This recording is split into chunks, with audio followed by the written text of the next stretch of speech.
I felt called to join the retreat. There was another step in my spiritual journey, and I was having a lot of intuition with ancient Egypt, to Isis, to Mary Magdalena, to Mary, to the Rose. And literally it came to me. I saw a trip to go to Egypt, and it actually wasn't this one. It was another one. And first I got really excited, but there was something that wasn't right.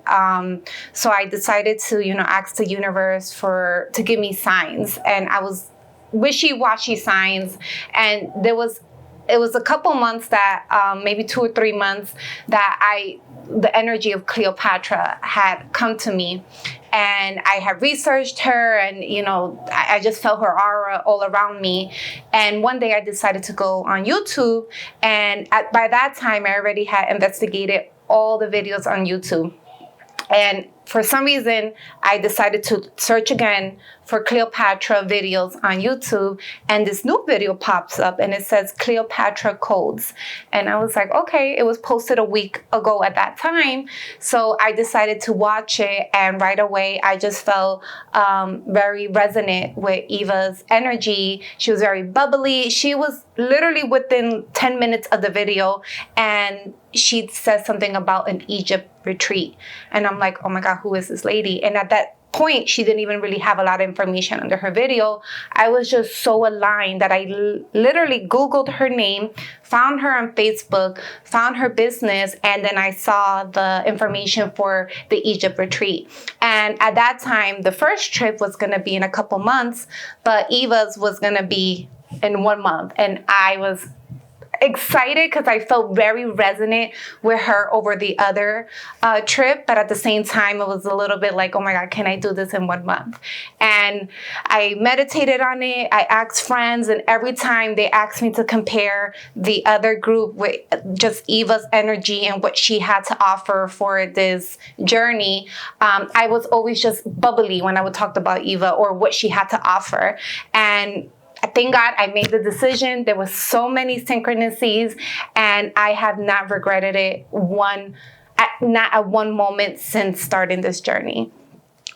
There's just been so many synchronicities throughout the whole journey, even with all the other lovely ladies in the group.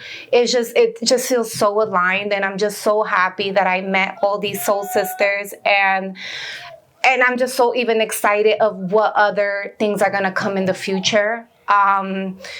So when I decided to come on this journey, I didn't previously work with Eva. Like I said, I just saw her on YouTube and I just resonated, and I'm like, that's my lady.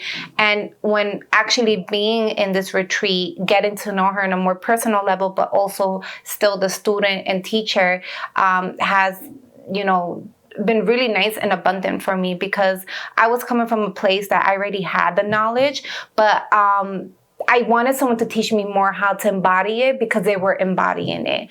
Because, we can know a lot of things with our head, or hear information or Google that, but to see someone be so much in their pleasure, a pleasure queen, in their femininity, it actually made me, what I already had, it just made it broader.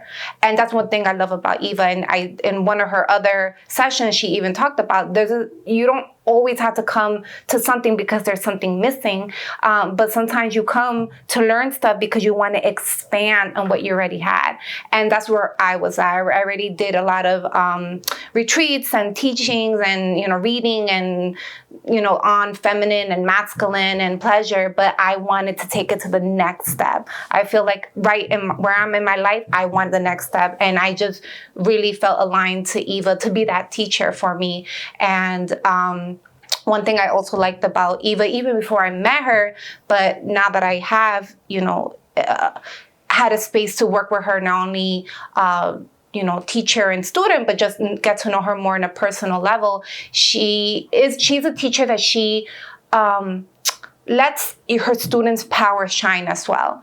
And that's really important. Like, she empowers her students. And that's what I was leaning towards, and I found that. So this whole trip, everyone, Eva, all the other goddesses, just everything has been so aligned to me. And I'm just very happy, and I'm very grateful. Yeah.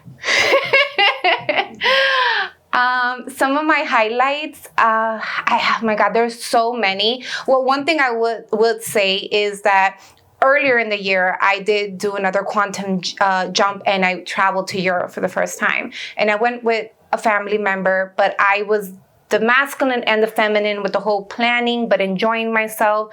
And it was very hectic. And one thing I would really say that I really liked about this trip or this journey is how, you know, we had a whole masculine container to help us, because all of us are women goddesses, to come into our power, ease into our power, I would say. Because I didn't have to worry about where am I going, how I'm going to get this done. It was all accommodated for us. We had lovely guides. I heard a lot of things about Egypt, you know, to be careful and this, that. I have not felt unsafe, not even one time being here, especially with the group, with the guides, with, you know, the hotels, with the ship, the salesman, you know, everyone. I have felt very protected. So it has allowed my divine feminine to come out and not feel like I'm in my head or I have to worry about, you know, all these things. And I think that alone says a lot, you know, because this whole retreat and journey is about the divine feminine and having fun and pleasure. And so just having that safe container and having things all set up was very nice, very lovely. And it just allowed me to just the inside or just me to just flow like I would like to flow.